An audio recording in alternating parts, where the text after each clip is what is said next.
So hello friends, good evening all of you. Welcome to my YouTube channel teaching with Mukesh Kumar. उम्मीद करूंगा कि आप सब लोग बहुत अच्छे होंगे, पढ़ाई लिखाई बहुत अच्छी तरह से चल रहा होगा। तो आज आप सबके लिए टॉपिक हम लोग का रहेगा वो रहने वाला है, हम लोग जैसे कल स्टेबिलिटी देखे, कोलाइट का स्थायित्व, उसी का हम आगे बढ़ेंगे। तो आज हम देखने वाले हैं कोलाइट के स्थायित्व को प्रभावित करने वाले कारक कौन कौन से हैं, उसके बारे में हम जानने वाले हैं आज। ठीक है, तो चलते हैं टॉपिक की ओर। और वो टॉपिक है स्थायित्व को प्रभावित करने वाले कारक। स्टेबिलिटी को प्रभावित करने वाले जितने भी फैक्टर हैं उनके बारे में हम बात करेंगे। तो जिसमें पहला जो फैक्टर है वो है ब्राउनी गति, ब्राउनियन मूवमेंट। क्या है? ब्राउनी गति, ब्राउनियन मूवमेंट। इसमें कहा गया है कि ब्राउनी गति के कारण कोलाइट के कण हमेशा गतिशील रहते हैं, जिससे कणों का समीकरण या समूहन नहीं हो पाता है तथा सॉल्व स्थायी रहते हैं। ब्राउनी गति बंद होने के कारण सॉल्व अस्थायी हो जाते हैं। तो इसमें एक मोशन आया है, वो है ब्राउनी गति। ब्राउनी गति क्या होता है इसके बारे में हम डिटेल से, विस्तार से पिछले जो हम लोग का लेक्चर रहा है उसमें बात कर चुके हैं। तो मैं उसमें डिटेल ना जाते हुए यहाँ पर जो टर्म्स दिया गया है उसी के बारे में बात करना चाहूँगा कि ब्राउनी गति के कारण कोलाइडी कण हमेशा गतिशील रहते हैं, जिससे कणों का समीकरण या समूहन नहीं हो पाता है। तो ब्राउनी गति के कारण, ठीक है, ब्राउनी गति क्या होता है जिसमें जो कोलाइड के जो पार्टिकल्स होते हैं वो क्या करते हैं, इधर उधर मूवमेंट स्वतंत्र रूप से रहते हैं। कोई बर्तन में रखा गया है कोलाइडी विलियन कोलाइडल सॉल्यूशन है, तो उसके जो पार्टिकल्स हैं वो क्या होते हैं, फ्रीडम रहते हैं और इधर उधर स्वतंत्र होकर क्या करते हैं, मूवमेंट कर सकते हैं। ठीक है, यही बताया गया है। और इसमें कहा कि जिस समीकरण नहीं हो पाता, हम लोग जो आया था स्कंदन की बात कर रहे हैं, तो इसमें कहे कि समीकरण समूहन नहीं हो पाता, यानी कि इकट्ठा नहीं हो पाते हैं। किसके कारण? ब्राउनी गति के कारण, जिससे क्या होता है, उसका जो स्कंदन नहीं हो पाता है और वो जो कोलाइड का जो पार्टिकल्स होता है वो क्या होता है, अस्थायी हो जाता है। ठीक है, अस्थायी स्थायी इसके बारे में हम बात कर चुके हैं। जैसे कि कोलाइड का पार्टिकल्स है, अगर स्वतंत्र है तो स्थायी रूप में रहेंगे। कोलाइड के कण जैसे स्कंदित हो जाते हैं तो अस्थायी रूप कहलाता है कोलाइड। ठीक है, तो यहाँ पर यही कहा गया है कि ब्राउनी गति के कारण कोलाइड के कण हमेशा गतिशील रहते हैं, जिससे कणों का समीकरण या समूहन नहीं हो पाता है। ठीक है, समूहन नहीं होता है, स्कंदित नहीं होते हैं, तो क्या होता है, तथा सॉल्व स्थायी रहते हैं,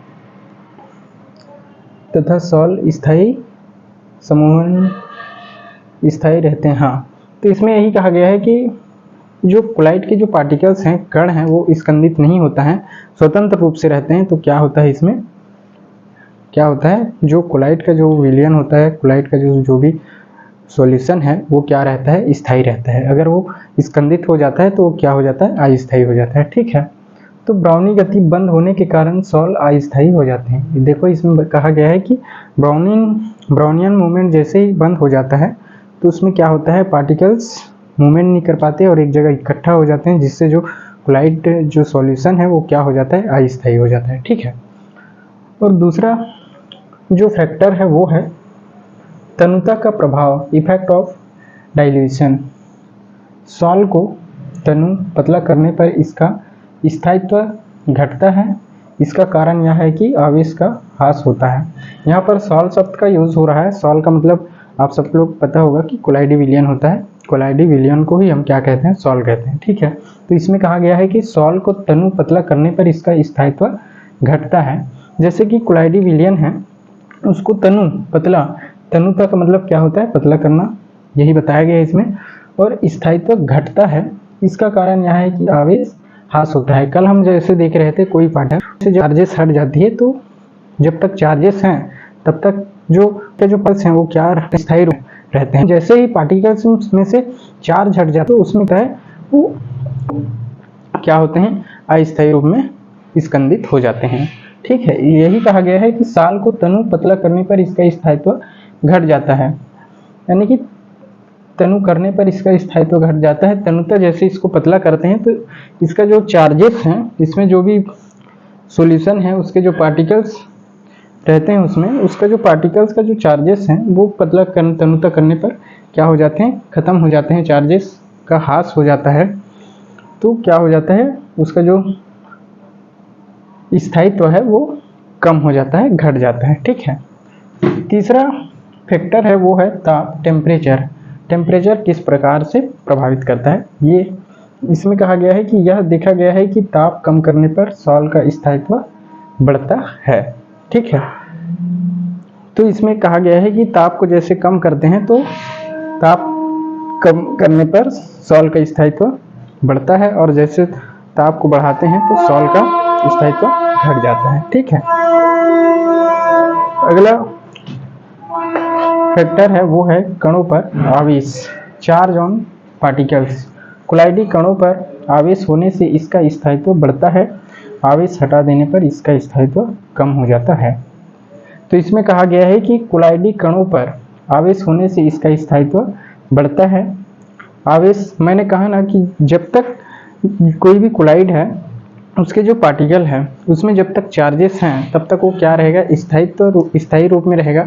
लेकिन जैसे ही उसमें से चार्जेस हट जाते हैं तो एब्सेंट होते ही क्या हो जाता है, वो अस्थायी रूप में बदल जाते हैं। ठीक है।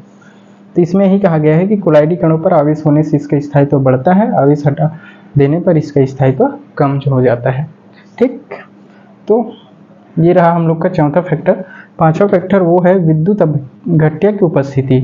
विद्युत अपघट्य की उपस्थिति पर क्या प्रभाव पड़ता है, तो कहा गया है कि विद्युत अपघट्य की उपयुक्त मात्रा डालने पर सॉल्ट अस्थायी हो जाते हैं।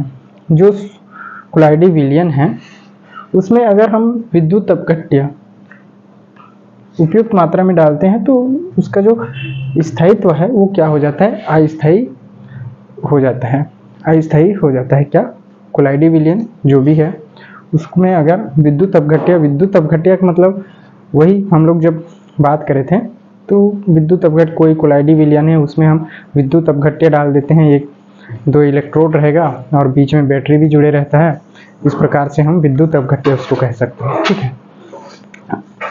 तो इसमें यही कहा गया है कि विद्युत अपघट्य की उपयुक्त मात्रा डालने पर सॉल्ट अस्थायी हो जाते हैं। कोई कोलाइडी विलयन किसी बर्तन में रखा गया है और उसमें हम विद्युत अपघट्य डालते हैं और उपयुक्त मात्रा में जैसे ही डल जाता है तो उसमें क्या होता है, जो कोलाइडी विलयन है उसका जो स्थायित्व है अस्थायी हो जाता है। ठीक है।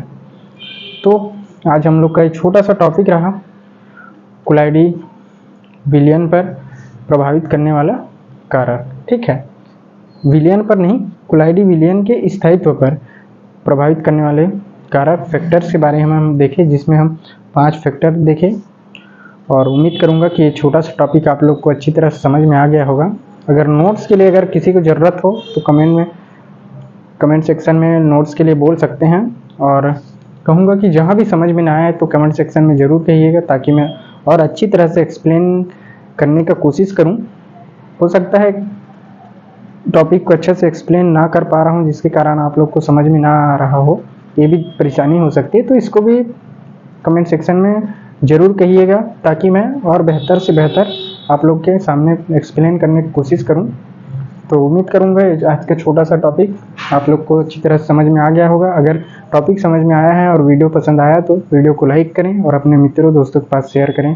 और जाते जाते ही कहूँगा कि अगर चैनल में नए हो तो चैनल को सब्सक्राइब करें और अपने मित्रों के पास शेयर करें। मिलते हैं अगले वीडियो में नया टॉपिक, नया एनर्जी के साथ। तब तक के लिए वीडियो में बने रहिए, चैनल में बने रहिए। Thank you so much. Bye bye.